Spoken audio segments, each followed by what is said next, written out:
नमस्कार. माझ्या यूट्यूब चॅनलवर तुमचं खूप खूप स्वागत आहे. चला आज एक नवीन रेसिपी वालाच्या शेंगा करणार आहोत. आपण थोडासा रस्सा भाजी करणार आहोत. त्यासाठी कांदा घेतलेला आणि टोमॅटो, वालाची शेंगा आहे, लसणाच्या पाकळ्या आहेत आणि याला थोडीशी आपण उकळून घेणार आहोत. स्वच्छ धुवून शेंगा स्वच्छ धुवून घेतलेल्या आहे. आता ह्या भांड्यात आपण उकळून घेणार आहोत.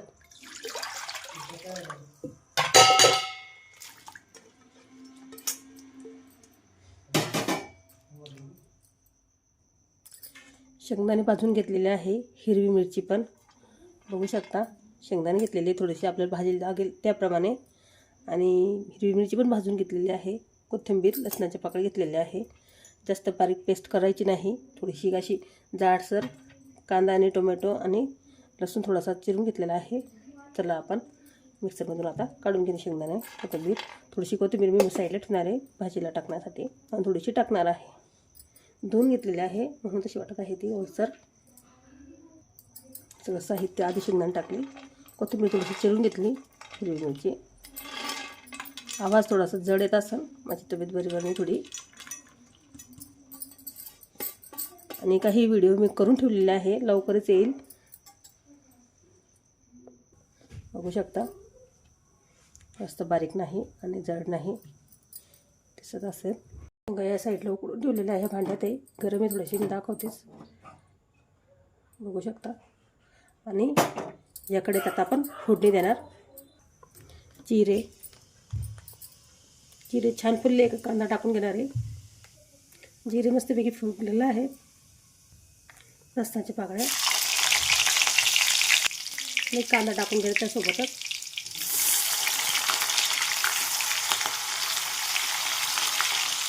कांदा गुलाबी झाला का आपण टाकून घेणार टोमॅटो.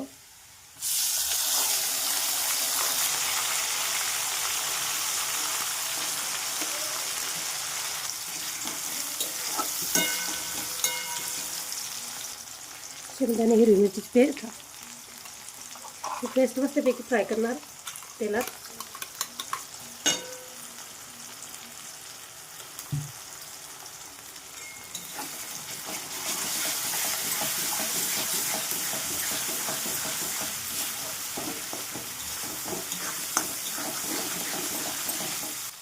उकडून घेतलेल्या शेंगा पाणी काढून घेतलेलं आहे.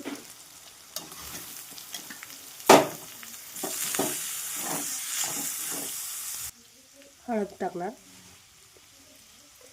गरम मसाला टाकणार आहे अर्धा चमचा, मीठ चवीसाठी.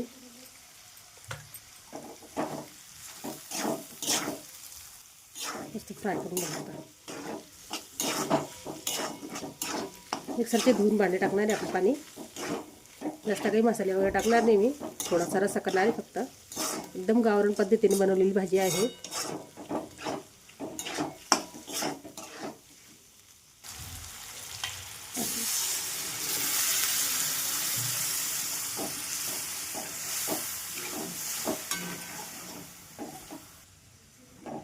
आपला जसा रस्सा हवा त्याप्रमाणे साहित्य वाढवून, पाणी वाढवून आपण भाजी करू शकतो.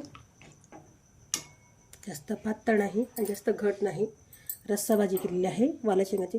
आणि तरंग पण बघू शकता आपण किती छान आलेला आहे. उकळी लागलेली आहे. थोडीशी कोथिंबीर.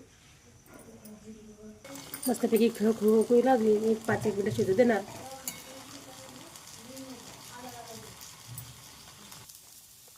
बघू शकता, तरंग पण खूप छान आहे आणि चवीला ही तशी आहे. कमी साहित्यात एकदम चवदार रेसिपी आहे.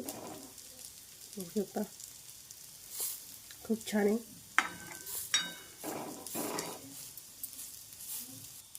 भाकरीसोबत, पोळीसोबत एक नंबर लागते.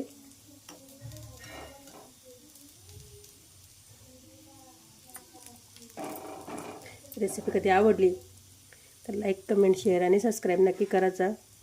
पुन्हा भेटू नवीन रेसिपी सोबत. चला बाय.